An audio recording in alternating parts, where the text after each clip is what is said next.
Mothers day సందర్భంగా అవిరా fertility హాస్పిటల్లో మే 12 నుండి 31 వరకు ఉచిత సంతాన శిబిరం. ఆమె జీవితం చిన్నప్పటి నుంచి కష్టాలమయం. నేపథ్యం పేదరికమైన, కన్నీళ్లు కష్టాల సుడిగుండాలు ఎదురైనా ఎక్కడ ఆగిపోలేదు. 16 ఏళ్లకే పెళ్లి, 16 ఏళ్లకే కుమారుడు, మరో ఏడాదికి పాప. అటు భర్త వేధింపులు.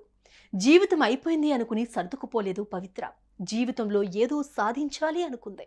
అందుకే ఆమె పరుగును ఆపకుండా పట్టుదల, ప్రతిభే ఆయుధాలుగా ముందుకు సాగింది. లైబ్రరీలో పనిచేసే దగ్గర నుంచి నటిగా మారింది. ఆమె జీవన ప్రయాణం ఎంతో మందికి స్ఫూర్తిదాయకం. ఆమె పడ్డ కష్టాలే ఇప్పుడు సుఖమైన జీవితం ఇస్తుంది అనుకుంటున్న తరుణంలోనే ఆమె అనంత లోకాలకు వెళ్ళిపోయింది. 2 బిడ్డలను ఒంటరి చేసి కన్నీళ్లు మిగిల్చింది.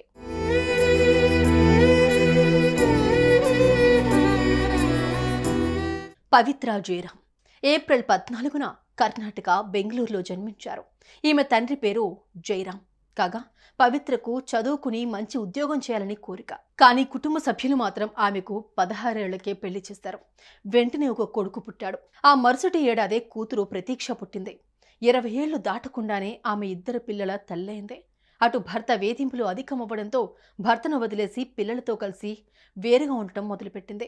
ఓవైపు ఇంటర్మీడియట్ పూర్తి చేస్తూనే సేల్స్ గర్ల్గా ఇతరుల ఇళ్లలో పని మనిషిగా పనిచేసింది. అలా వచ్చిన డబ్బుతో పిల్లలను చదివించింది. కాలం గడుస్తున్న కొద్దీ పిల్లలు పెద్దవడం, ఆదాయం సరిపోకపోవడంతో ఆమె ఇబ్బంది పడింది. ఓ నర్సింగ్ కాలేజీ లైబ్రరీలో జాబ్లో జాయిన్ అయింది. అక్కడ ఓ రోజు కన్నడ ప్రభాపత్రిక రిపోర్టర్ను కలిసింది. ఆమె పరిస్థితి వివరించింది. ఆమె ఒంటరిగా డబ్బులు సంపాదించడం అనేది చాలా కష్టంగా మారింది. ఒంటరి మహిళగా పిల్లలకు మంచి జీవితాన్ని ఇవ్వాలంటే తప్పకుండా నటి అవ్వాల్సిందేనని చెప్పింది. దీంతో ఆయన తనకు తెలిసిన ఫిలిం డైరెక్టర్ శ్రీనివాస్ రెడ్డిని పరిచయం చేశారు. ఆయన కాస్త మరుసటి రోజు ఉదయం జయనగర్లోని తన ఆఫీస్కు రావాలని చెప్పారు.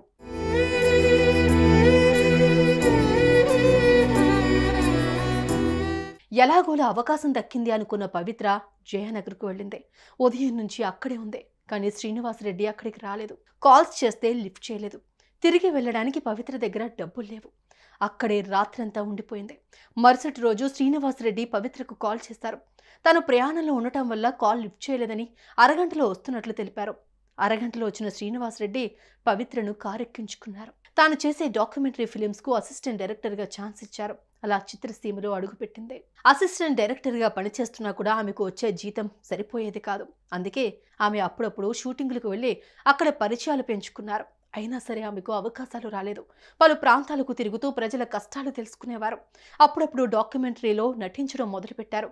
డబ్బులు రాకున్నా తనను తాను తెరపై చూసుకుని పవిత్ర మురిసిపోయేది.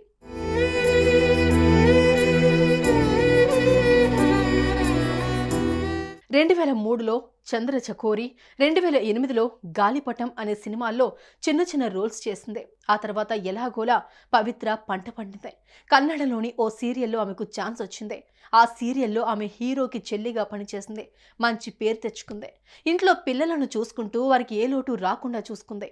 అలా ఒకదాని తర్వాత ఒకటి ఆఫర్స్ ఆమెకు క్యూ కట్టాయి.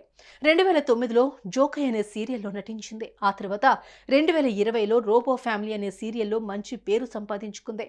ఇక నిన్నే పెళ్లాడతా, స్వర్ణ ప్యాలెస్, త్రినయని సీరియల్స్తో ఆమె ప్రేక్షకుల్లో రిజిస్టర్ అయిపోయింది.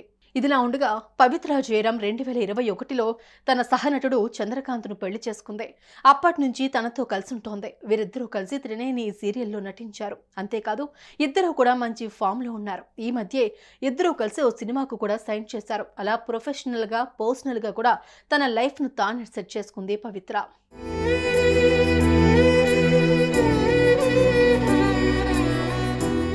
భర్త, 2 పిల్లలు, తాను కోరుకున్న సినీ జీవితం అంతా ఆమె ముందు అందంగా ఉంది. కష్టాలు ఆమె దరికి రాలేదు. ఆమె 10 మందికి సాయం చేసే స్థితి వచ్చింది.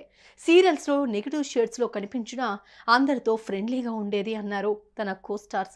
అలాంటి ఆమెను రోడ్డు ప్రమాదం బలి తీసుకుంది. బెంగళూరు నుండి హైదరాబాద్ వస్తూ ఉండగా మహబూబ్ నగర్ వద్ద ఆమె కారును ఆర్టీసీ బస్సు ఢీకొనడంతో ఆమె గాయాల పాలై హార్ట్అటాక్తో మృతి చెందింది. ఆమెతో పాటు ఉన్న భర్త, పవిత్ర, అక్క కూతురు, అలాగే డ్రైవర్ మాత్రం గాయాలతో బయటపడ్డారు. కానీ పవిత్ర మాత్రం అనంత లోకాలకు వెళ్ళిపోయారు. కన్నీళ్లు మాత్రమే మిగిల్చారు.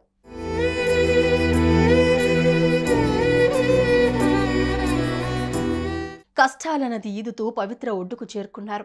తాను అనుకున్న జీవితాన్ని జీవిస్తున్నారు. పిల్లలకు మంచి భవిష్యత్తునిచ్చారు. కానీ ఇప్పుడు ఆమె అనంతలో కళకు వెళ్ళిపోయారు. ఆమెను చూస్తూ బతుకుతున్న పిల్లలకు మాతృ దినోత్సవం నాడే దూరమయ్యారు. భార్య సర్వస్వం అనుకుని బతుకుతున్న చంద్రకాంత్ను ఒంటరి చేశారు.